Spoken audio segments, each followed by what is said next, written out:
Došao Perica kući iz škole i kaže mami: Mama, onaj naš učitelj, on ništa ne zna. Mama ga pita: pa kako to, Perice? Pa tako lepo, stalno nas nešto pita. Pita učiteljica Pericu: jeli, Perice, da li ti tata još uvijek pomaže sa domaćim zadatkom?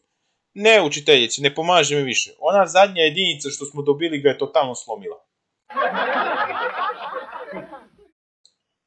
Kaže baka Perici: idem ja biciklom na groblje.